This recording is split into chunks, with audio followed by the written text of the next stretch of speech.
রহমান রহিম আল্লাহ তাআলার নামে। যুদ্ধ শেষে তোমরা যখন তাদের কাছে ফিরে আসবে তখন এরা তোমাদের কাছে ওজর পেশ করবে। তুমি তাদের বলো, আজ তোমরা কোন রকম ওজর আপত্তি পেশ করো না, আমরা আর কখনো তোমাদের বিশ্বাস করব না। আল্লাহ তাআলা ইতিমধ্যেই তোমাদের অন্তরের সব কথা আমাদের বলে দিয়েছেন। এখন থেকে আল্লাহ তাআলা ও তাঁর রাসূলই তোমাদের কার্যকলাপ দেখবেন। অতঃপর তোমাদের সে মহান সত্তার কাছেই ফিরে যেতে হবে, যিনি যেমন জানেন তোমাদের গোপন করে রাখা সবকিছু, তেমনি জানেন প্রকাশ্য বিষয়সমূহ। অতঃপর তিনি সে আলোকে তোমাদের বলে দেবেন দুনিয়ার জীবনে তোমরা কি কাজ করছিলে। যখন তোমরা তাদের কাছে ফিরে আসবে তখন এরা আল্লাহ তাআলার নামে কসম করে তোমাকে বলবে তুমি যেন তাদের ব্যাপারটা উপেক্ষা করো। আসলেই তোমরা ওদের উপেক্ষা করো, কেননা ওরা হচ্ছে চিন্তা ও আদর্শের দিক থেকে নাপাক। তাদের ঠিকানা হচ্ছে জাহান্নাম। দুনিয়ার জীবনে তারা যা কিছু করে এসেছে এটা হচ্ছে তার যথার্থ বিনিময়।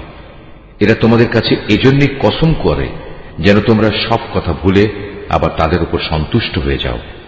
কিন্তু তোমরা যদি শতবারও তাদের উপর সন্তুষ্ট হও, আল্লাহ তাআলা কখনো এ ফাসিক সম্প্রদায়ের উপর সন্তুষ্ট হবেন না। বেদুইন আরব লোকগুলো কুফর ও মুনাফিকের ব্যাপারে অত্যন্ত কঠোর প্রকৃতির। আল্লাহ তাআলা তার রাসূলের উপর স্বীয় দ্বীনের সীমারেখার যে বিধানসমূহ নাজিল করেছেন সে জ্ঞান লাভ না করার ক্ষমতাই মনে হয় এদের মধ্যে প্রবল। মূলত আল্লাহ তাআলাই হচ্ছেন সুবিজ্ঞ কুশলী। এ বেদুইন আরবদের মধ্যে এমন কিছু লোক আছে যারা কখনো যদি আল্লাহ তাআলার পথে কিছু ব্যয় করে তাকে নিজেদের উপর জরিমানা তুল্য মনে করে এবং তোমাদের ব্যাপারে কালের বিবর্তনমূলক কোন বিপদ মুসিবত আসুক এ অপেক্ষায় থাকে। আসলে কালের মন্দচক্র তো তাদের নিজেদের উপরই ছেয়ে আছে। বস্তুত আল্লাহ তাআলা সবকিছু শোনেন, সবকিছু জানেন। আবার এই বেদুইন আরবদের মাঝে এমন কিছু লোক আছে যারা আল্লাহ তাআলা ও পরকালের উপর ঈমান রাখে। এরা আল্লাহর পথে যা কিছু খরচ করে তাকে আল্লাহর নৈকট্য লাভ ও রাসূলের দোয়া পাওয়ার একটা অবলম্বন মনে করে। সত্যি সত্যি তা হচ্ছে তাদের জন্য আল্লাহর নৈকট্য লাভের একটা উপায়। অচিরেই আল্লাহ তাআলা তাদের স্বীয় রহমতে প্রবেশ করাবেন। অবশ্যই আল্লাহ তাআলা ক্ষমাশীল ও পরম দয়ালু।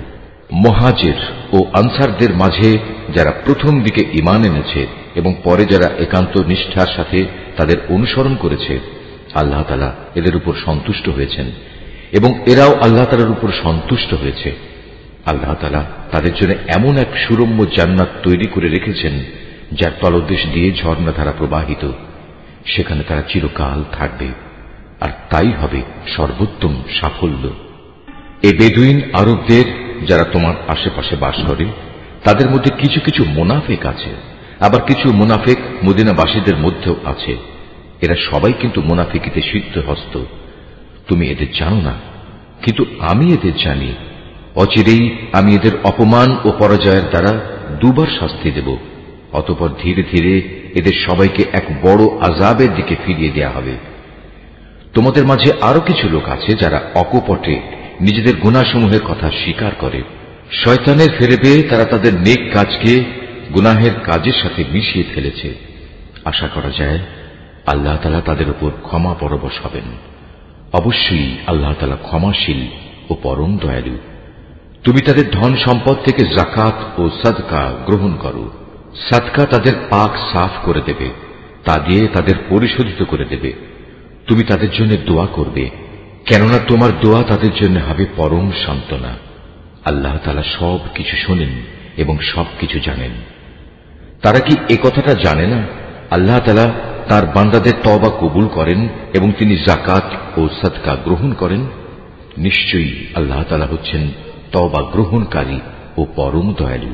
হে নবী, এদের তুমি বলো তোমরা ভালো কাজ করো।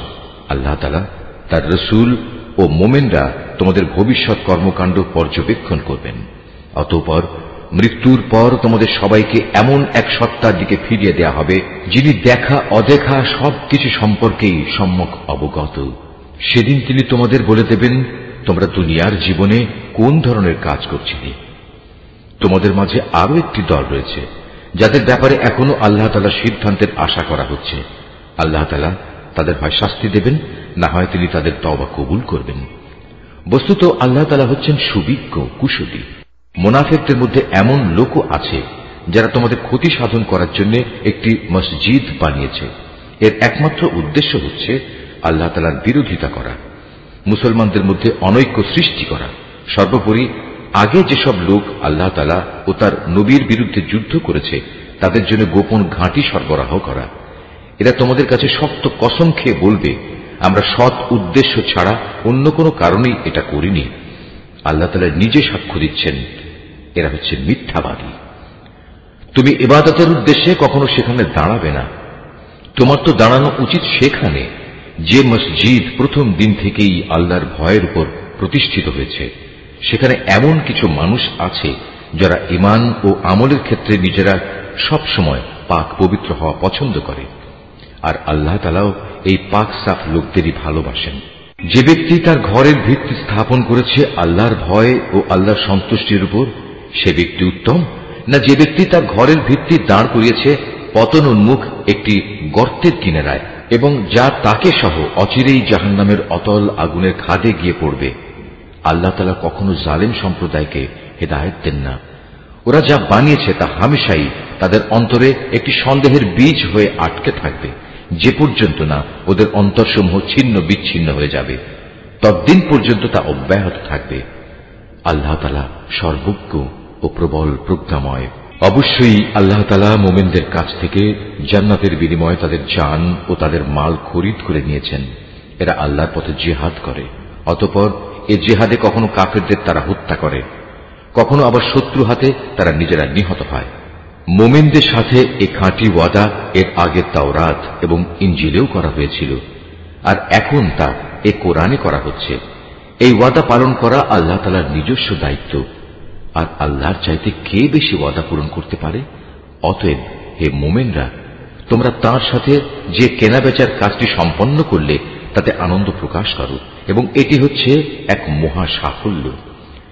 যারা আল্লাহর দরবারে তওবা করে, নিষ্ঠার সাথে তার ইবাদত করে, তার প্রশংসা করে, তার জন্য রোজা রাখে, তার জন্য রুকু সাজদা করে, যারা অন্যদের ভালো কাজের আদেশ দেয় এবং মন্দ কাজ থেকে বিরত রাখে, সর্বোপরি যারা জীবনের সকল পর্যায়ে আল্লাহ তাআলার নির্ধারিত হালাল হারামের সীমা রক্ষা করে চলে, হে নবী, তুমি এ ধরনের সব মুমিনদের জান্নাতের সুসংবাদ দাও। নবী ও তার ঈমানদার সাথীদের জন্য এটা মানায় না যে তারা মুশরিকদের জন্য কখনো মাগফিরাতের দোয়া করবে, এমনকি যদি তারা তাদের ঘনিষ্ঠ আত্মীয় হয়, যখন এটি পরিষ্কার হয়ে গেছে যে তারা আসলেই জাহান্নামের অধিবাসী। ইব্রাহিমের স্বীয় পিতার জন্য মাগফিরাতের ব্যাপারটি একটি ওয়াদা প্রতিপালন ছাড়া আর কিছুই ছিল না, যা সে তার পিতার কাছে আগেই করে রেখেছিল। এ ব্যতিক্রমটা ছিল শুধু তার একার জন্যই, কিন্তু যখন একথা তার সামনে পরিষ্কার হয়ে গেল যে সে অবশ্যই আল্লাহর দুশমন, তখন সে তার সাথে সম্পর্ক ছিন্ন করে ফেলল।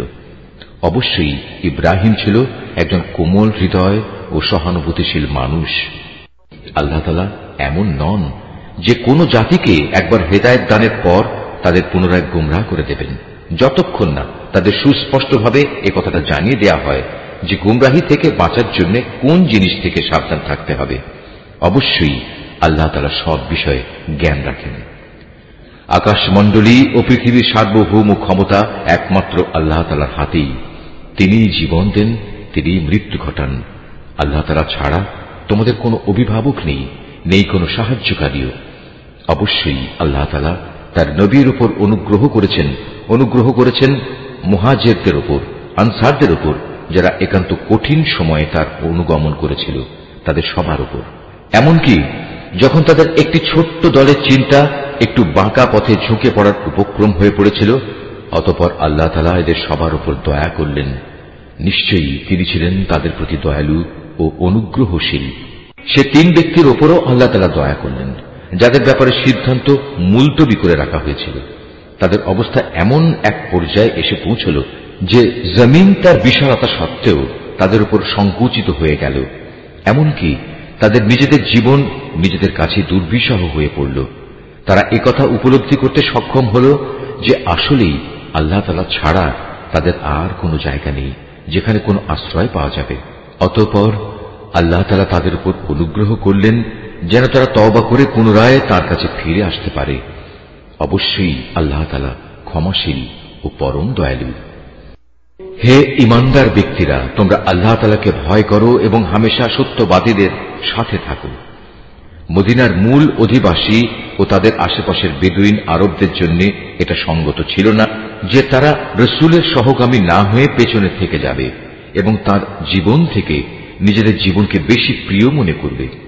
আসলে এটা এজন্যে আল্লাহ তাআলার পথে তারা যে তৃষ্ণা, ক্লান্তি ও ক্ষুধায় কষ্ট পাবে তা তাদের নেক আমলের মধ্যেই শামিল হবে। তাছাড়া এমন কোন স্থানে তারা যাবে যেখানে যাওয়ায় কাফেরদের তাদের উপর ক্রোধ আসবে এবং শত্রুদের কাছ থেকেও মোকাবেলার সময় তারা কিছু সম্পদ লাভ করবে।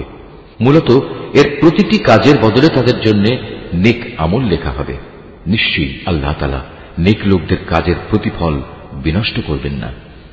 এভাবেই তারা আল্লাহর পথে যা খরচ করে তা পরিমাণে কম হোক কিংবা বেশি তা বিনষ্ট হয় না।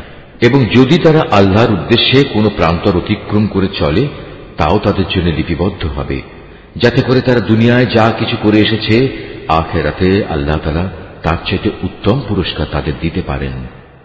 মোমেনদের কখনো কোনো অভিযানে সবার একত্রে বের হওয়া ঠিক নয়।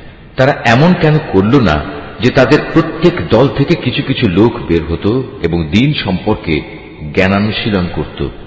অতঃপর যখন তারা অভিযান শেষে নিজ জাতির কাছে ফিরে আসত তখন তাদের জাতিকে তারা আযাবের ভয় দেখাত। আশা করা যায় এতে তারা সতর্ক হয়ে চলবে।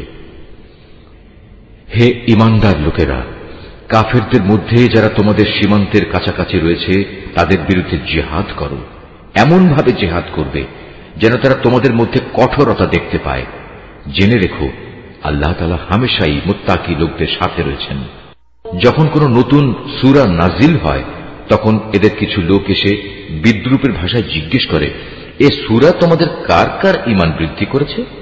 তোমরা বলো, হ্যাঁ, যারা সত্যি আল্লাহর উপর ঈমান এনেছে এই সূরা অবশ্যই তাদের ঈমান বৃদ্ধি করেছে এবং এর ফলে তারা আনন্দিতও হয়েছে।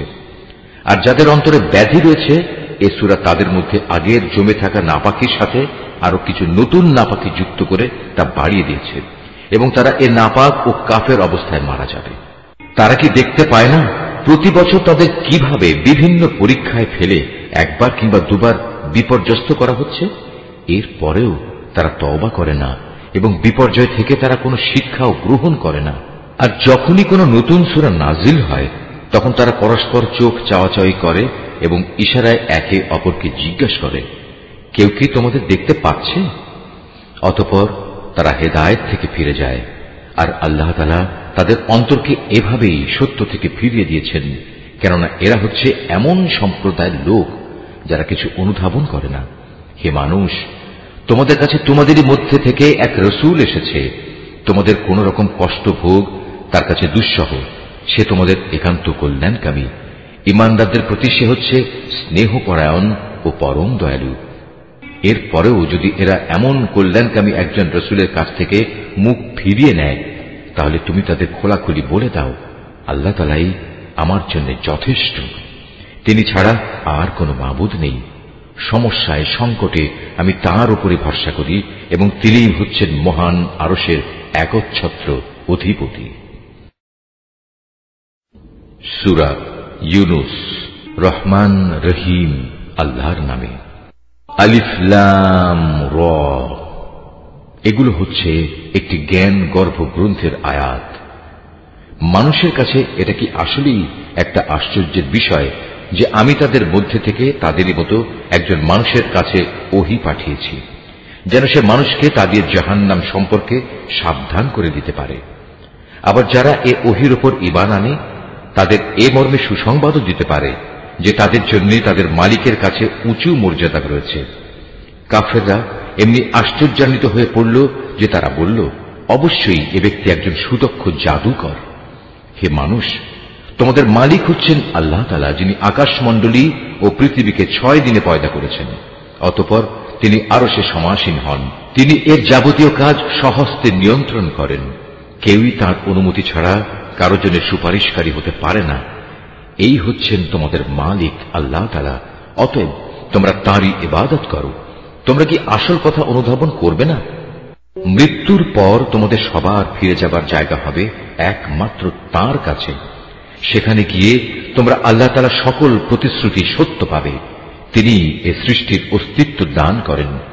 মৃত্যুর পর তিনি আবার তাকে তার জীবন ফিরিয়ে দেবেন, যাতে করে যারা তার উপর ঈমান আনে, ভালো কাজ করে, যথার্থ ইনসাফের সাথে তিনি তাদের কাজের বিনিময় দান করতে পারেন এবং একথাটাও পরিষ্কার করে দিতে পারেন।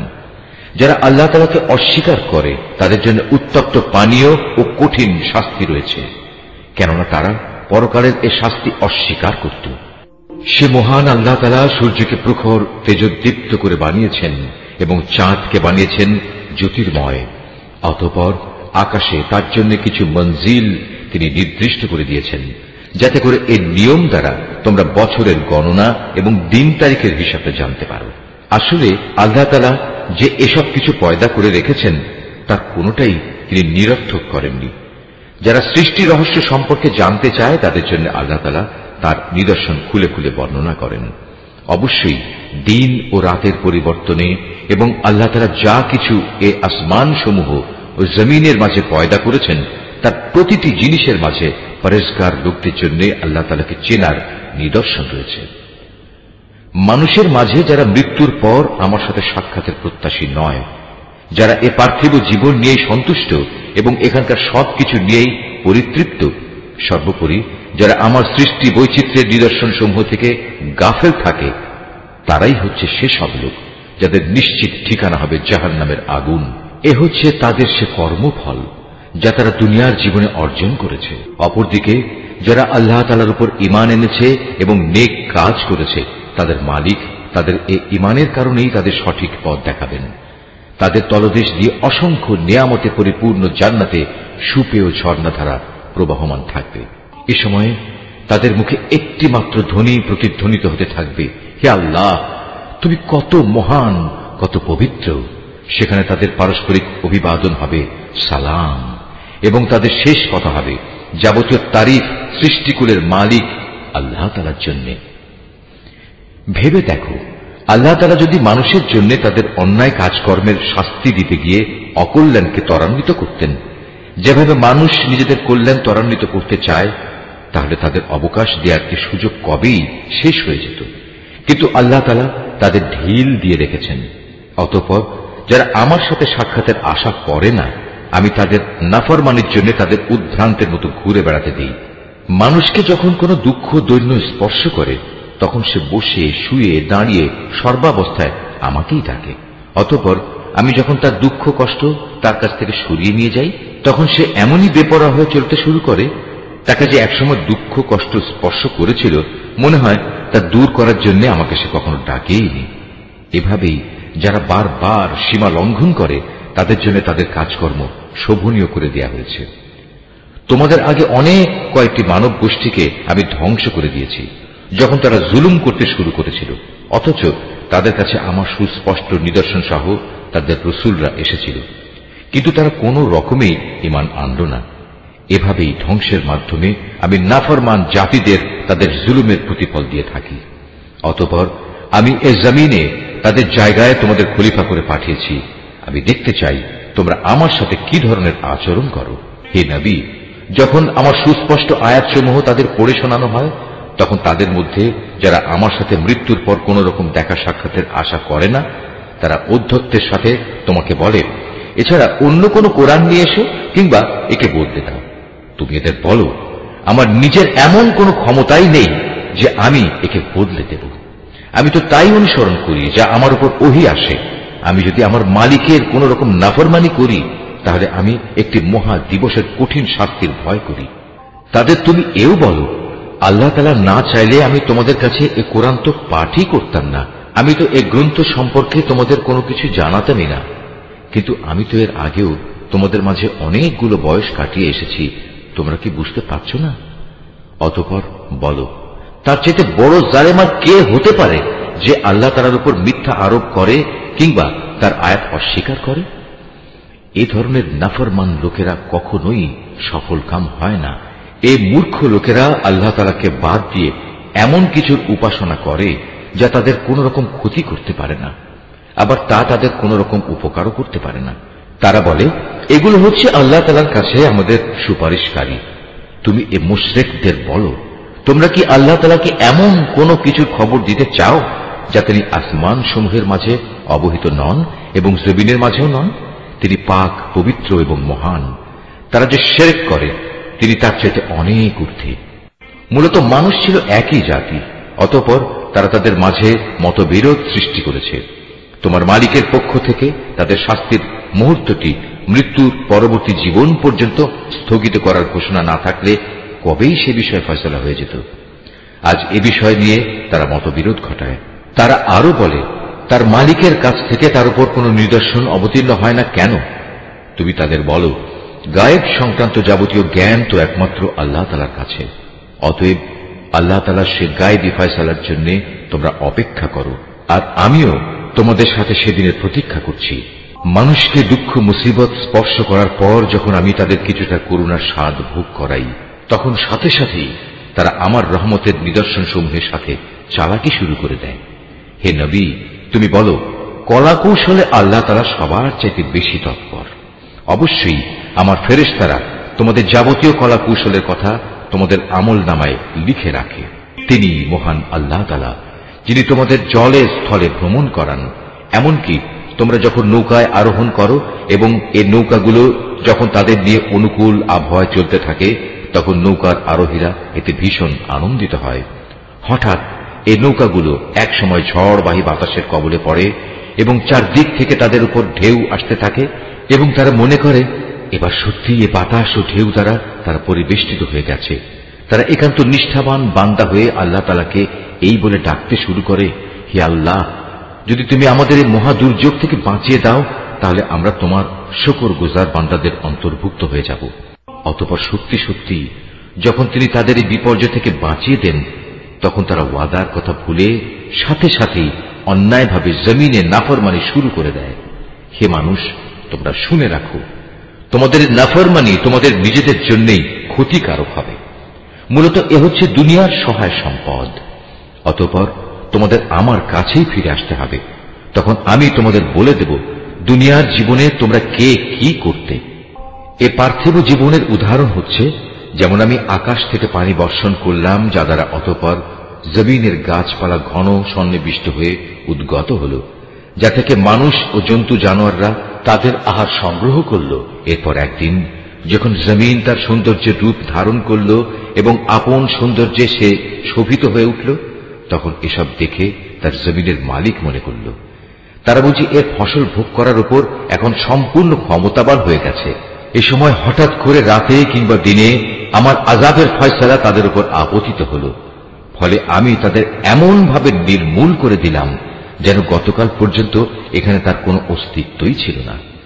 এভাবেই আমি আমার আয়াতসমূহ সেসব জাতির জন্য খুলে খুলে বর্ণনা করি যারা এ সম্পর্কে চিন্তা ভাবনা করে। হে মানুষ, তোমরা এই পার্থিব জীবনের ধোঁকায় পড়ে আছো, অথচ আল্লাহ তাআলা তোমাদের চিরস্থায়ী এক শান্তির নিবাসের দিকে ডাকছেন। তিনি যাকে ইচ্ছা করেন তাকে সহজ সরল পথে পরিচালিত করেন। যারা ভালো কাজ করেছে যাবতীয় কল্যাণ তো থাকবে তাদের জন্যই এবং থাকবে তার চাইতেও বেশি। সেদিন তাদের চেহারা কোনো কালিমা ও হীনতা দ্বারা আচ্ছন্ন থাকবে না। তারাই হবে জান্নাতের অধিবাসী, তারা সেখানে থাকবে চিরদিন। অপরদিকে যারা মন্দ কাজ করেছে তাদের মন্দের প্রতিফল তেমন মন্দই হবে। অপমান তাদের আচ্ছন্ন করে ফেলবে। সেদিন আল্লাহর আযাব থেকে তাদের রক্ষাকারী কেউই থাকবে না। তাদের চেহারা এমনই কালো হবে যেন রাতের অন্ধকার ছিঁড়ে তার একটি টুকরো তাদের মুখের উপর ছেয়ে দেওয়া হয়েছে। এরা হচ্ছে জাহান্নামের অধিবাসী, সেখানে তারা চিরদিন থাকবে।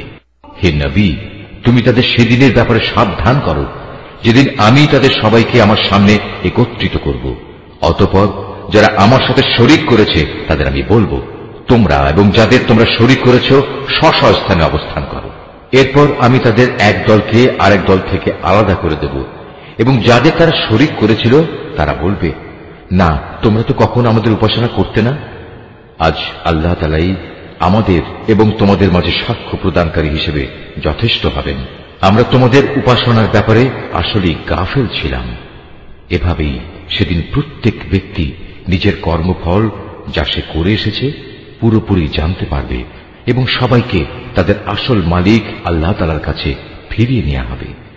দুনিয়ায় তারা যেসব মিথ্যা ও অলিক কথাবার্তা আল্লাহ তাআলা সম্পর্কে উদ্ভাবন করত, নিমেষেই তা তাদের কাছ থেকে হারিয়ে যাবে। হে নবী, তুমি বলো, সে কে যে তোমাদের আসমান ও জমিন থেকে জীবিকা সরবরাহ করে? অথবা তোমাদের শোনা ও দেখার ক্ষমতা কার কর্তৃত্বাধীন? কে আছে এমন যে জীবিতকে মৃত থেকে আবার মৃতকে জীবিত থেকে বের করে আনে? কে আছে এমন যে এসব কিছুর পরিকল্পনা প্রণয়ন করে? তাদের এসব প্রশ্ন করলে তারা সাথে সাথেই বলে উঠবে, হ্যাঁ, অবশ্যই আল্লাহ। তুমি তাদের বলো, যদি তাই হয় তাহলে সত্য অস্বীকার করার পরিণামকে কি তোমরা ভয় করবে না? তিনি আল্লাহ তাআলা, তিনি তোমাদের আসল মালিক। সত্য আসার পর তাকে না মানা গুমরাহি নয়তো আর কি? সুতরাং তাকে বাদ দিয়ে বলো, তোমরা কোন দিকে ধাবিত হচ্ছ? এভাবেই যারা নাফরমানি করেছে তাদের উপর তোমার মালিকের সে কথাই সত্য বলে প্রমাণিত হল যে এরা কখনো ঈমান আনবে না। তুমি তাদের আরো বলো, তোমাদের বানানো এসব শরীকদের মধ্যে এমন কেউ কি আছে যে প্রথমবার বানাতে পেরেছিল অতঃপর মৃত্যুর পর আবারও তা তৈরি করতে পারবে? তুমি বলো, আল্লাহ তাআলা এই সৃষ্টিকে প্রথম অস্তিত্ব প্রদান করেন, অতঃপর দ্বিতীয়বার তিনিই তাতে পুনরায় জীবন দান করেন। এরপরেও তোমরা কেন বারবার সত্য থেকে বিচ্যুত হচ্ছ? তাদের আরো বলো, তোমাদের বানানো শরীকদের মধ্যে এমন কে আছে যে মানুষকে সঠিক পথ দেখাতে পারে? তুমি বলো, হ্যাঁ, আল্লাহ তাআলাই সঠিক পথ দেখাতে পারেন। যিনি সঠিক পথ দেখান তিনি অনুসরণের বেশি যোগ্য না সে ব্যক্তি যে নিজেই কোনো পথের সন্ধান পায় না যতক্ষণ না তাকে সে পথের সন্ধান দেয়া হয়? তোমাদের একই হলো, কেমন ধরনের ফয়সালা করো তোমরা? তাদের অধিকাংশ ব্যক্তি নিজেদের আন্দাজ অনুমানের অনুসরণ করে, আর সত্যের পরিবর্তে আন্দাজ অনুমান তো কোনো কাজে আসে না। আল্লাহ তাআলা অবশ্যই ওদের কর্মকাণ্ড সম্পর্কে পূর্ণাঙ্গ ওয়াকিবহাল রয়েছেন। এ কোরআন এমন কোন গ্রন্থ নয় যে আল্লাহর ওহী ব্যতিরেকে কারো ইচ্ছা মাফিক বানিয়ে নেওয়া যাবে, বরং এই গ্রন্থ সেসব গ্রন্থের সত্যবাদিতার সাক্ষ্য প্রদান করে যা এর আগে নাজিল হয়েছিল। এতে কোনো সন্দেহ নেই, এটা হচ্ছে সৃষ্টিকুলের মালিক আল্লাহ তাআলার সত্য বিধানসমূহের বিশদ ব্যাখ্যা। তারা কি একথা বলে, এ ব্যক্তি মুহাম্মদ এই গ্রন্থটি রচনা করে নিয়েছে?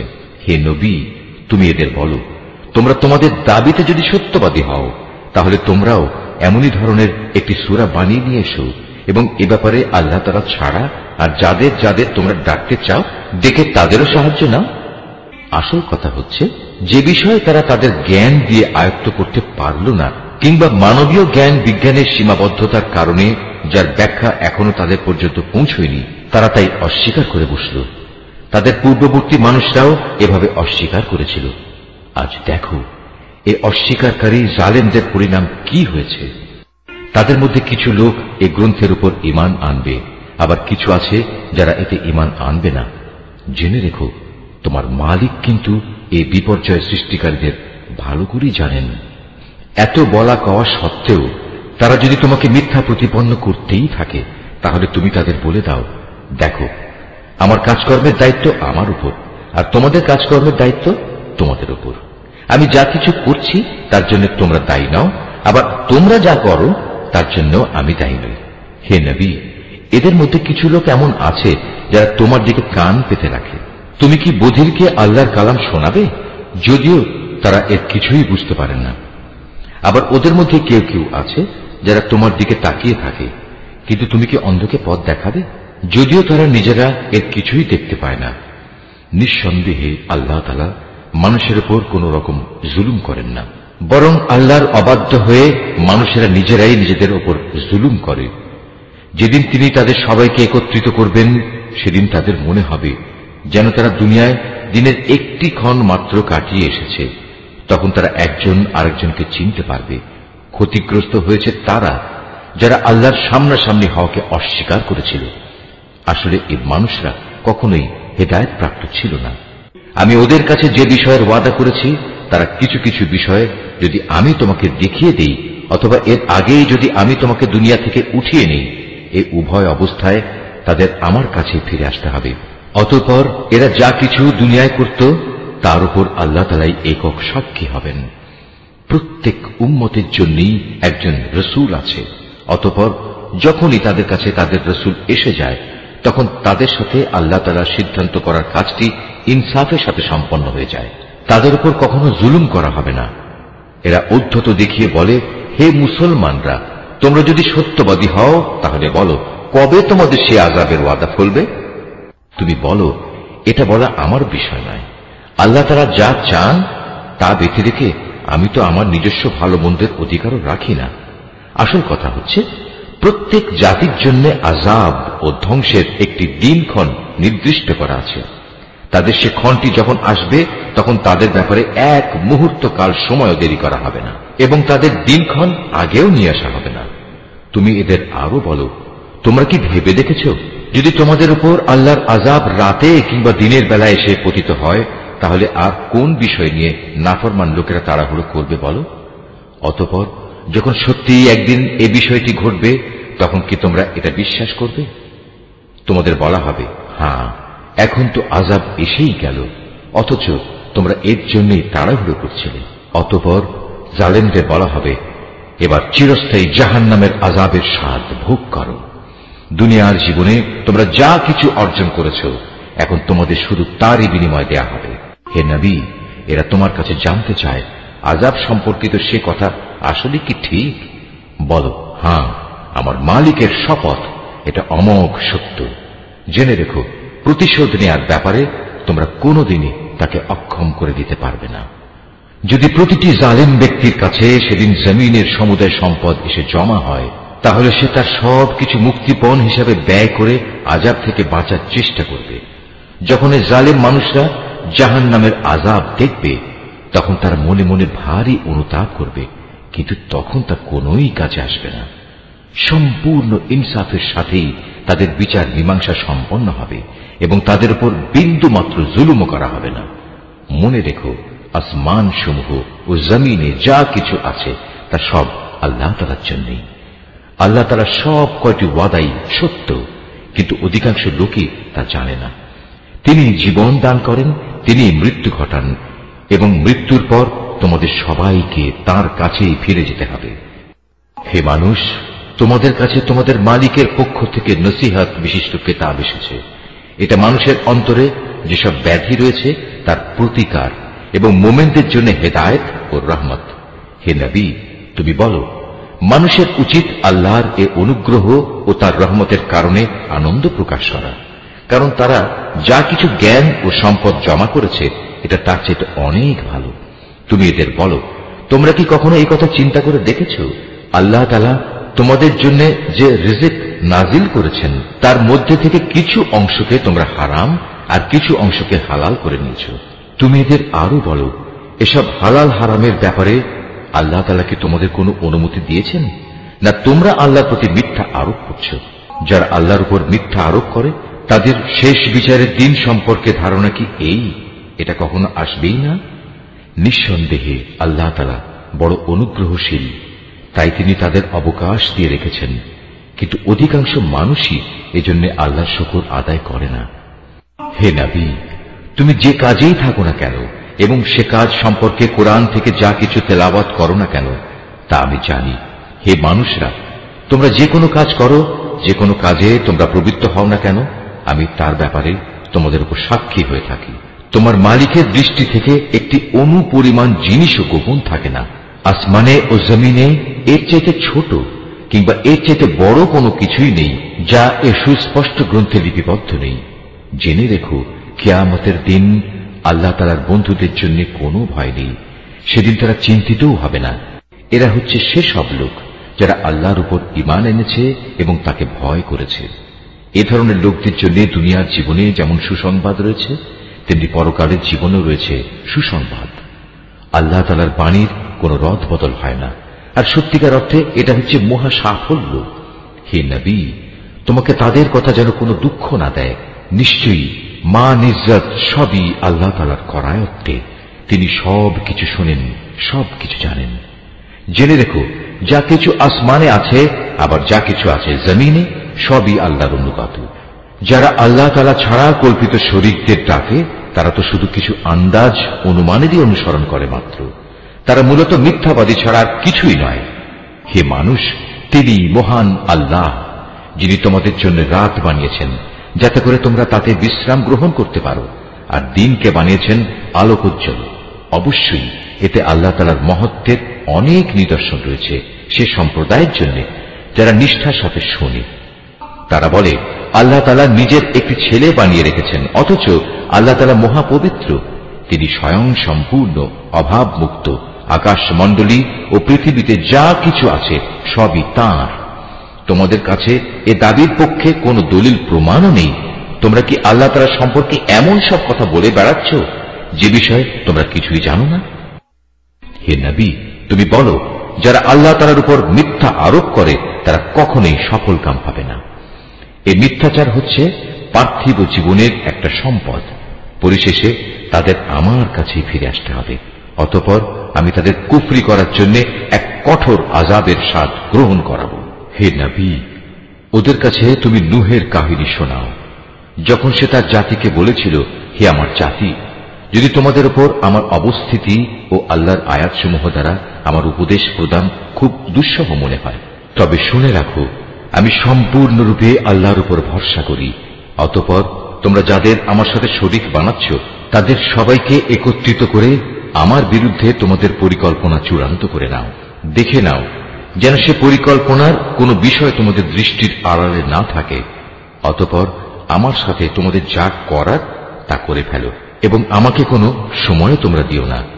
হ্যাঁ, যদি তোমরা আমার থেকে মুখ ফিরিয়ে নাও তাহলে আমার ক্ষতি হবে না।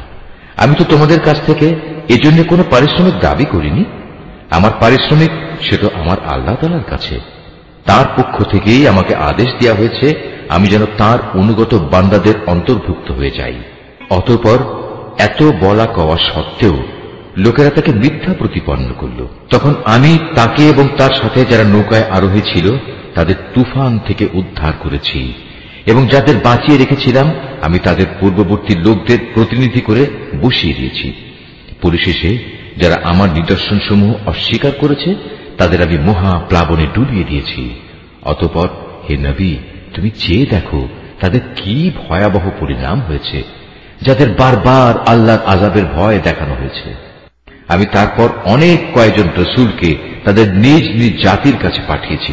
তারা সবাই সুস্পষ্ট প্রমাণসমূহ নিয়ে নিজ জাতির কাছে এসেছে, কিন্তু এমনটি হয়নি যে আগের লোকেরা ইতিপূর্বে যা অস্বীকার করেছিল তার উপর এরা ঈমান আনবে। এভাবে যারা নাফরমানিতে সীমা লঙ্ঘন করে তাদের দিলে আমি মোহর মেরে দিই। তাদের পর আমি আমার সুস্পষ্ট নিদর্শন দিয়ে মূসা ও হারুনকে ফেরাউন এবং তার পরিষদ বর্গের কাছে পাঠিয়েছি, কিন্তু তারা সবাই অহংকার করল। আসলে তারা ছিল বড়ই নাফরমান জাতি। আমার পক্ষ থেকে সত্য যখন তাদের কাছে এলো তখন ওরা বলল, নিশ্চয়ই এ হচ্ছে সুস্পষ্ট জাদু। মূসা বলল, তোমরা কি সত্য সম্পর্কে এসব বাজে কথা বলছো যখন তা তোমাদের কাছে প্রমাণসহ এসে গেছে? তোমরা কি মনে করো এটা আসলে জাদু? অথচ জাদুকররা কখনোই সফল কাম হয় না। তারা বলল, তোমরা কি এ উদ্দেশ্যে আমাদের কাছে এসেছো যে যা কিছুর উপর আমরা আমাদের বাপ দাদাদের পেয়েছি তা থেকে তোমরা আমাদের বিচ্যুত করে দেবে এবং আমাদের এ ভূখণ্ডে তোমাদের দু ভাইয়ের প্রতিপত্তি প্রতিষ্ঠিত হয়ে যাবে? না, তা কিছুতেই হবে না। আমরা তোমাদের দুজনের উপর কখনো ঈমান আনব না। এবার ফেরাউন নিজের দলবলকে বলল, তোমরা আমার কাছে রাজ্যের সব সুদক্ষ জাদুকরদের নিয়ে এসো। অতঃপর ফেরাউনের নির্দেশে জাদুকররা যখন এসে হাজির হল তখন মূসা তাদের লক্ষ্য করে বলল, তোমাদের যা নিক্ষেপ করার তা তোমরা নিক্ষেপ করো। তারা যখন তাদের জাদুর বাণ নিক্ষেপ করল তখন মূসা বলল, তোমরা যা নিয়ে এসেছো তা হচ্ছে আসলেই জাদু। দেখবে অচিরেই আল্লাহ তাআলা তা ব্যর্থ করে দেবেন। আল্লাহ তাআলা কখনো ফাসাদ সৃষ্টিকারীদের কাজকর্ম শুধরে দেন না। আল্লাহ তাআলা স্বীয় বাণী দ্বারা সত্যকে সত্য বলে প্রতিষ্ঠিত করেন, যদিও নাফরমান মানুষরা একে খুবই অপ্রীতিকর মনে করে। ফেরাউন ও তার পরিষদ বর্গের ভয়ে মূসার উপর তার জাতির কতিপয় কিশোর যুবক ছাড়া অন্য কোন লোক ঈমান আনেনি। অবশ্যই ফেরাউন ছিল জমিনের মাঝে অহংকারী বাদশাহ এবং মারাত্মক সীমা লঙ্ঘনকারী। মূসা তার উপর যারা ঈমান এনেছে তাদের বলল, হে আমার জাতি, তোমরা যদি সত্যি মুসলমান হয়ে থাকো তাহলে অধৈর্য না হয়ে যিনি তোমাদের মালিক তোমরা তাঁর উপর ভরসা করো, যদি তোমরা আল্লাহতে আত্মসমর্পণকারী হও। মুসার কথায় অতঃপর তারা বলল, হ্যাঁ, আমরা আল্লাহর উপরই ভরসা করি এবং আমরা বলি, হে আমাদের মালিক, তুমি আমাদের জালেম সম্প্রদায়ের অত্যাচারের শিকারে পরিণত করো না, এবং তোমার একান্ত রহমত দ্বারা তুমি আমাদের ফেরাউন ও তার কাফের সম্প্রদায়ের হাত থেকে মুক্তি দাও। আমি এরপর মুসা ও তার ভাই হারুনের কাছে ওহী পাঠালাম, তোমরা তোমাদের জাতির লোকদের জন্য মিশরে ঘর বাড়ি বানাও এবং তোমাদের ঘরগুলোকে কেবলামুখী করে বানাও এবং তাতে তোমরা নামাজ প্রতিষ্ঠা করো। সর্বোপরি ঈমানদারদের মুক্তির সময় ঘনিয়ে এসেছে মর্মে সুসংবাদ দাও। মুসা আল্লাহ তাআলাকে বলল, হে আমাদের মালিক, নিঃসন্দেহে তুমি ফেরাউন ও তার মন্ত্রী পরিষদকে দুনিয়ার জীবনে সৌন্দর্যমণ্ডিত উপকরণ এবং ধন সম্পদ দান করে রেখেছ। এটা কি এজন্যে, হে আমাদের মালিক, তারা এই দিয়ে জনপদের মানুষকে তোমার পথ থেকে গোমরা করে দেবে? হে আমাদের মালিক, তাদের সমুদায় ধন সম্পদ বিনষ্ট করে দাও, তাদের অন্তরসমূহকে আরো শক্ত করে দাও। মূলত তারা একটা কঠিন আযাব নাজিল হতে না দেখলে কখনোই ঈমান আনবে না। আল্লাহ তাআলা বললেন, হ্যাঁ, তোমাদের উভয়ের দোয়াই কবুল করা হয়েছে, অতএব তোমরা দ্বীনের উপর সুদৃঢ় হয়ে দাঁড়িয়ে থাকো। তোমরা দুজন কখনো সেসব লোকের কথার অনুসরণ করো না যারা কিছুই জানে না। অতঃপর ঘটনা এমন হল, আমি বনী ইসরায়েলদের সাগর পার করিয়ে দিলাম। এরপর ফেরাউন ও তার সৈন্য সামন্ত বিদ্বেষ পরায়ণতা ও সীমা লঙ্ঘন করার জন্য তাদের পিছু নিল। এমনকি যখন সে দলবল সহ সাগরের অথই ঢেউয়ে ডুবতে থাকলো, তখন সে বলল, এখন আমি ঈমান আনলাম যে মাবুদের উপর বনী ইসরায়েল ঈমান এনেছে, তিনি ছাড়া দ্বিতীয় কোনো মাবুদ নাই, আমিও তাঁর অনুগতদের একজন। আমি বললাম, এখন ঈমান আনছ, অথচ একটু আগেই তুমি নাফরমানি করছিলে এবং জমিনে তুমি ছিলে বিপর্যয় সৃষ্টিকারীদের অন্যতম নেতা। আজ তো আমি তোমাকে, অর্থাৎ তোমার লাশকেই বাঁচিয়ে রাখব, যাতে করে তুমি তোমার এই লাশ পরবর্তী প্রজন্মের জন্য একটা বড় আকারের নিদর্শন হয়ে থাকতে পারো। অবশ্য অধিকাংশ মানুষই আমার এসব নিদর্শন থেকে সম্পূর্ণ অজ্ঞ ও বেখবর। ফেরাউনকে ডুবিয়ে মারার পর আমি বনী ইসরায়েলের লোকদের বরকতপূর্ণ ও উৎকৃষ্ট আবাস ভূমিতে বসবাস করালাম এবং তাদের জন্য উত্তম জীবনোপকরণের ব্যবস্থা করলাম। অতঃপর তারা নিজেদের মধ্যে মতবিরোধ শুরু করে দিল। এমনকি যখন দিনের সঠিক জ্ঞান তাদের কাছে এসে পৌঁছল, তারপরেও তারা মতবিরোধ থেকে ফিরে এলো না। অবশ্যই তোমার মালিক কিয়ামতের দিন তাদের সেসব বিষয়ের ফয়সালা করে দেবেন যা নিয়ে তারা নিজেদের মাঝে বিভেদ করত। হে নবী, আজ আমি তোমার উপর যে কিতাব নাজিল করেছি তাতে বর্ণিত কোনো ঘটনার ব্যাপারে যদি তোমার মনে কোনো সন্দেহ থাকে, তাহলে সেসব লোকের কাছে এসব ঘটনা জিজ্ঞেস করো যারা তোমার আগে তাদের উপর নাজিল করা কিতাব পড়ে আসছে। অবশ্যই তোমার কাছে তোমার মালিকের কাছ থেকে সত্য এসেছে, তাই তুমি কখনো সন্দেহবাদীদের দলে শামিল হইও না, আর তুমি তাদের দলেও শামিল হইও না যারা আল্লাহর আয়াতসমূহ মিথ্যা প্রতিপন্ন করেছে।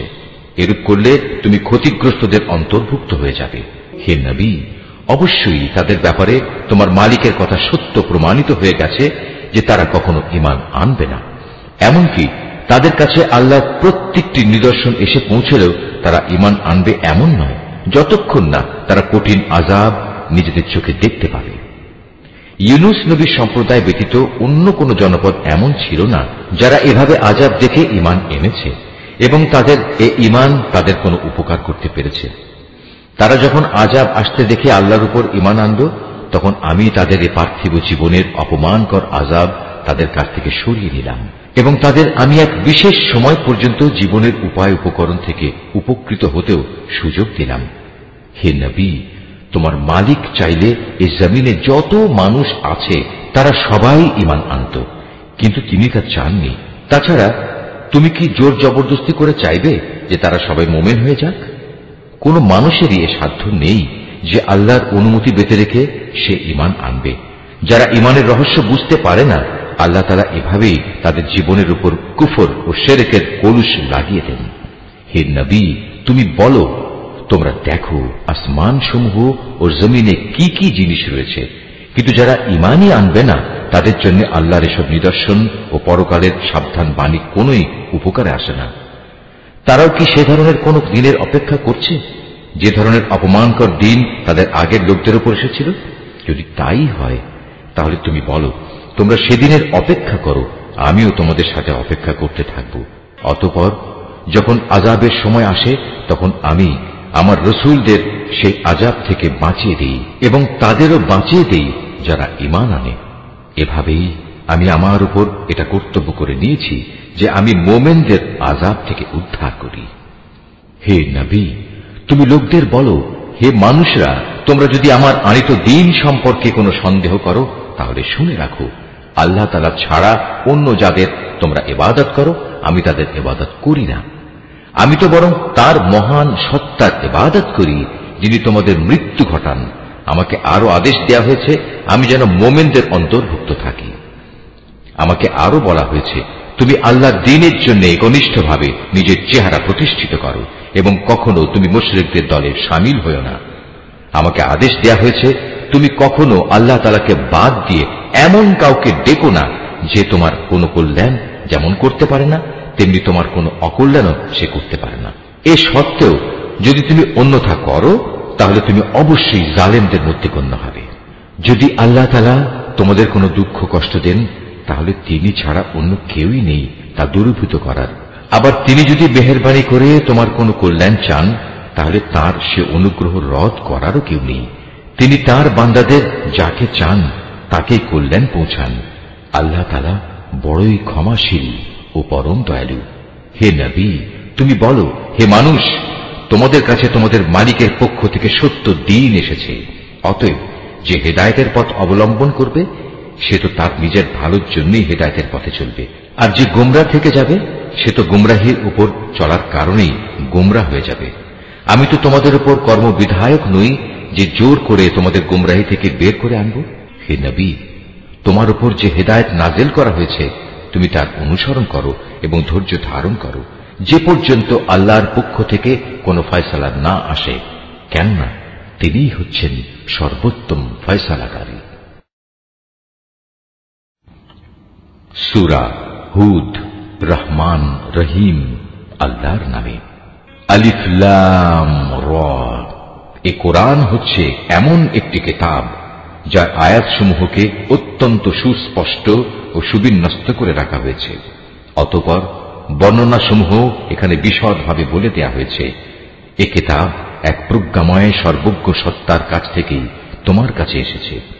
এর বক্তব্য হচ্ছে, তোমরা আল্লাহ তাআলা ছাড়া আর কারো গোলামি করবে না, আর আমি তো তোমাদের জন্য তার কাছ থেকে আযাবের ভয় প্রদর্শনকারী ও জান্নাতের সুসংবাদ দানকারী মাত্র। এর উদ্দেশ্য হচ্ছে তোমরা যেন তোমাদের মালিকের দরবারে তোমাদের গুনাহ খাতার জন্য ক্ষমা চাইতে পারো, অতঃপর গুনাহ থেকে তওবা করে তাঁর দিকে ফিরে আসতে পারো।